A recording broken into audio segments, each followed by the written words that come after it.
नमो app कार्यशाला में BJP कार्यकर्ताओं का उत्साह। सीपी जोशी। जयपुर।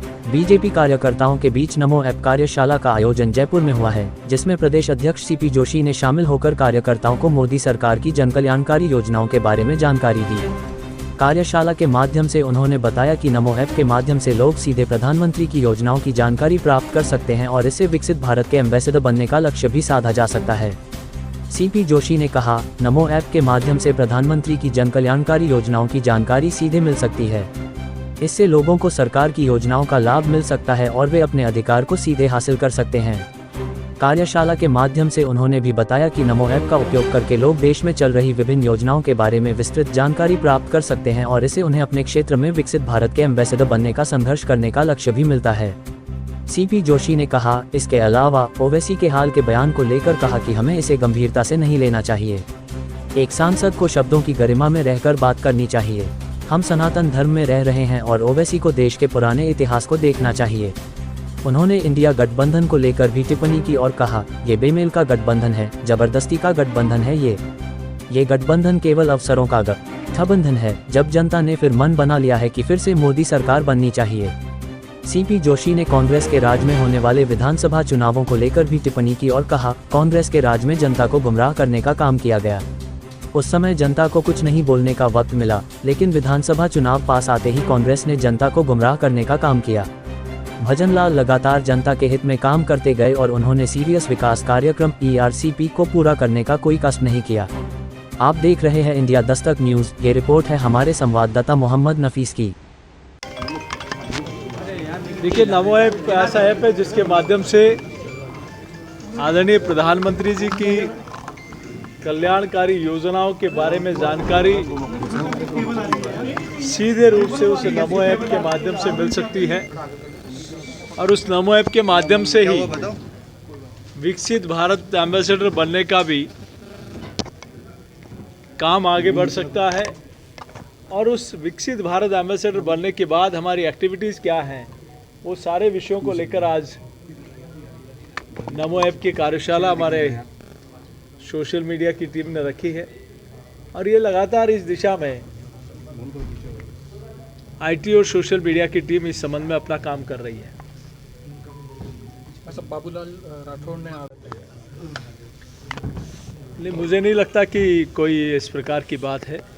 गजेंद्र सिंह शेखावत जी ने उन्होंने अपने संसदीय कालखंड में दोनों कार्यकाल में उस क्षेत्र के विकास के लिए अनेक आयाम स्थापित किए हैं। सर, सचिन पायलट ने कहा ऐसा कुछ भी नहीं हुआ।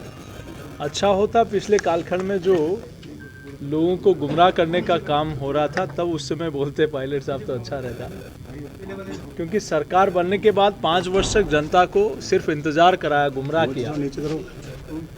मध्य प्रदेश के साथ आप अपने प्लॉट पे मकान बना रहे हो, लेकिन साथ वाले प्लॉट का भी आप नक्शा पास करा रहे हो। ये कैसे संभव है बिना मध्य प्रदेश की सहमति के? आप कैसे?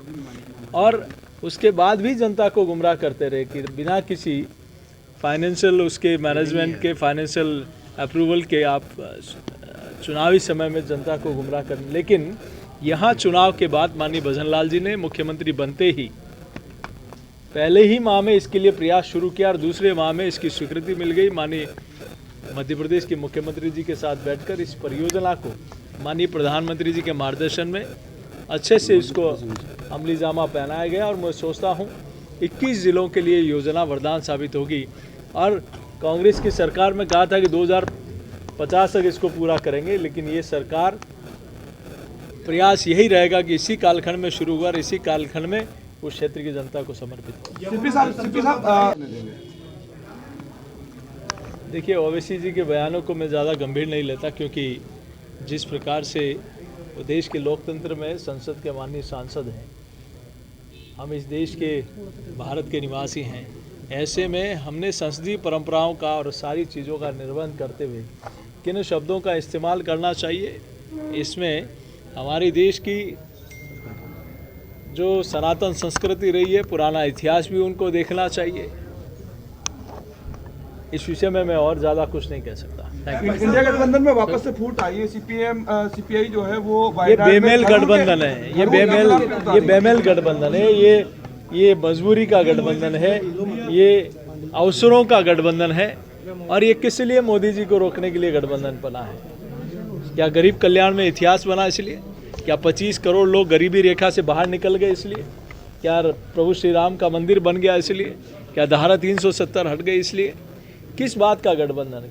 क्यों रोकना चाहते हैं मोदी? लेकिन देश की जनता ने मन बना लिया है, फिर एक बार मोदी सरकार, उसको आप कभी नहीं मिटा सकते। Thank you. पत्र को लेकर के और सुझाव यात्रा निकालेगी बीजेपी, किस तरह जनता के बीच में जाने की तैयारी? जल्दी इसकी जानकारी आपको देंगे। हमारी कल दिल्ली में इसकी वर्कशॉप हुई है, हमारी यहाँ भी वर्कशॉप होने के बाद इसकी पूरी जानकारी आपको देंगे। Thank you. लोकसभा में अकेले